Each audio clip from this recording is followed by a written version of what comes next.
I hear you describing essentially the process for how do I build a studio that is a learning machine. And if I can create a studio that is an effective learning machine, then I have a much higher confidence that they will be able to create a game down the road. And so that's what I focus on when I start off with ideation. I'm like, let's immerse ourselves in this space. Let's learn.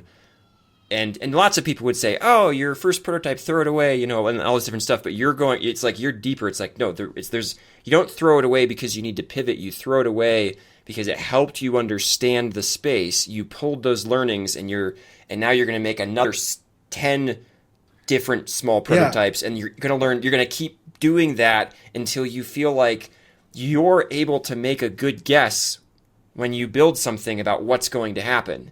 And when that starts kind of like clicking in, it's like, okay, we're reaching that point of immersion in the space. We're reaching the point of we've been a student of the space we're trying to go into, the play or the genre, whatever it is. Now, now perhaps we have sufficient answers to actually make a call. yeah. You're building a map, and it's a crappy map that it has like some parts that don't totally make sense, but the prototypes, all the exploration, sort of like point to a shape of a map that you can use to make hard decisions. More importantly, they would what gives you the confidence that even with audience validation, you're ready to proceed with it because you have a decent map that you can sort of leverage when inevitably you get stuck in a year when your content standards aren't quite working or the core DNA of your game starts misfiring.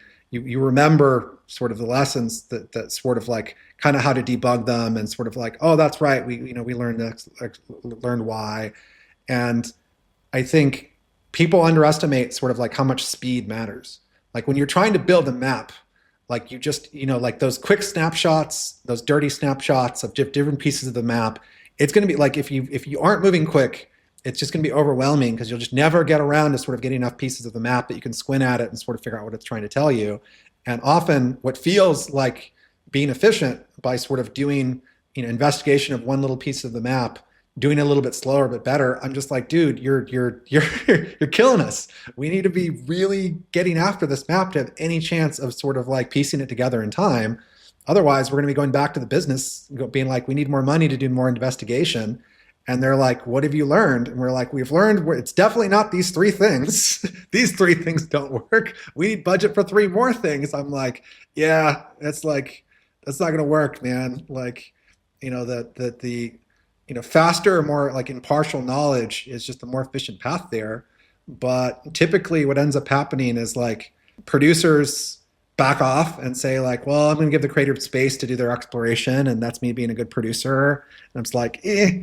And the creatives often nest that if they'll find one little area of the map that sort of has some really interesting pieces, or they're sort of like prematurely polishing it, and they lose, you know, they arrive at diminishing returns with regards to map making much faster than you think. You mentioned this earlier, I think. It's so easy to become emotionally invested and precious about the things we're making. And what you're suggesting also just pushes so strongly against that. Yeah. It's like, no. Like just build it. Okay, build it. Great. It's not even about what we learned about this again, it's about what we learned about the space. It's about how this helped us understand the map as you're describing it. Get on to the next part. Yeah. Get on to the next part. Get on to the next part. Like, do not become attached to that So I'm gonna because like we'll chuck like it. imagine this, like you're a chef and you're trying to like work on a riff on a dessert that exists, but you're trying to change it fundamentally. Like you could try to like plan to build the perfect version of that new dessert, exactly what it is, and put it in front of people and have them eat it and tell you, they'll tell you if it's the thing that you hope to be or not quite. Or like you could start working on that dessert, work with people to sort of intentionally put too much salt. So now you know the boundary for salt. Put too much sugar, now you know the boundary for sugar. Too much ketchup, now you know the boundary for ketchup. You're mapping what happens if you cook it wrong, but you're also learning intrinsically what it is by sort of understanding what breaks it. By setting a variable too far in one direction or another, it's a more efficient way to map the space. And you might get lucky and your magic dessert that you tried to one shot works and you're good. And you might be laughing at the people that are like, dude, why would you intentionally put too much salt? And it's like, that's because we need to understand the relationship salt has with this dish. And that's literally what I do as a designer prototyping. People are like, oh, this prototype isn't that good. People are scared to tell me, like, I don't think this prototype's fun. I'm like, it shouldn't be fun. I broke it. I made shotguns too hot, or I made movement too quick. And that it's so much faster to sort of like Yeah. understand a boundary by crossing a boundary than to try to iterate in small increments towards the boundary until you cross it ever so slowly. It's like, There's yeah, there's a guy I worked with. Great. He's also in the design space with a really good product sense. And he said something very similar. He was applying it into the live space, but he said like during development, I mean, it sounded like he uses this all the time. And it was when you feel like the balance is off, everybody's trying to figure out like, well, does it need to go up by 5%, by 10%? He's like, double it. double it. Yeah. Cut it in half. Like just do something dramatic and see what happens. And this is like it so resonates with what you're describing as the provocative. Like you're trying not to create the best prototype because you don't know what best is yet. You try to create the provocative prototype because you will start learning the boundaries of what is and is not acceptable. And in his own way, I think that was like that same thing of yeah, dude. Like oh, is it too weak? Okay, cool. just gonna 10x it. Well, it's way too strong now. Okay, good. So Cool. Like I'll I completely agree. It's just to be clear, this applies to other crafts. When concept art yeah, is trying to pursue key art, them going intentionally too dark, intentionally too colorful, like intentionally bad character proportions, you start discovering boundaries and rules that inform your best practices in ways that you wouldn't expect. If concept art is just trying to sort of like only draw bangers all the time, every time, you get false confidence that you have something really compelling that you don't really understand. And I honestly feel this similarly about producers. I think it's healthy for producers in pre-production to be like, we're going to shrink the stand-up in half or double it or tweak the format. Like it's just producers are often hesitant because they're worried about sort of whiplashing their devs, but producers have to sort of develop processes in similar fashion as designers have to do with prototypes. And I often see a similar pattern, which is sort of like you're trying to get it in one swing. And what you really want to do is to sort of understand, the variables in greater depth. So when they misbehave, you have greater insight and intuition as to sort of what probably is going wrong.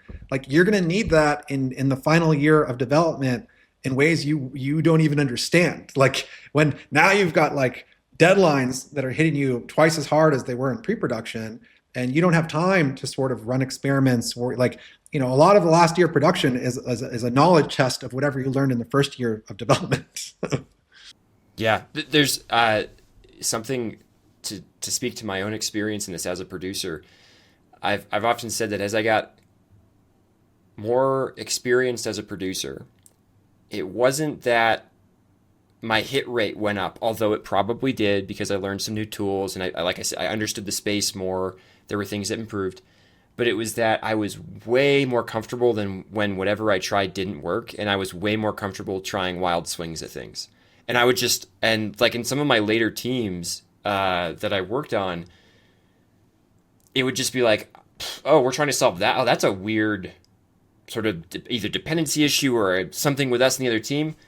Well, let's try this. And people were like, that might work. And I'm like, okay, let's try it. And we try it and it would totally not work. It would just be a disaster. And I'd be like, whatever, didn't work. Let's try this instead. And they're like, okay. And once the team realizes that like you don't have to succeed every time as a producer, and once you realize you don't have to succeed every time as a producer, and that you have to iterate to some extent, but not like don't do a million little tweaks to the retro type thing. Like take some big swings at stuff. Because the retro is there to drive continuous improvement. If it's not working, are there other ways you can get continuous improvement? Like what's going wrong? Like take some shots and be comfortable if they fail. Just going like, that didn't work, everybody. We're going to stop doing it. I completely agree. I will caveat though that people tend to have unexpected biases as to which crafts are allowed to do exploration. And it Yes, varies you have to per build the trust. but it varies per tradition. Like some people feel that engineers have no room to run experiments. Some people feel like producers have no room to run experiments.